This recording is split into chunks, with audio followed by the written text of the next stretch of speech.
今日も一日お疲れ様でした。みんなが元気になれるように料理を中心に毎日配信していきます。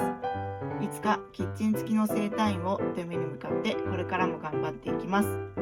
私の習っている弱押し整体では自分を整えて世界を元気にする仲間を募集中です。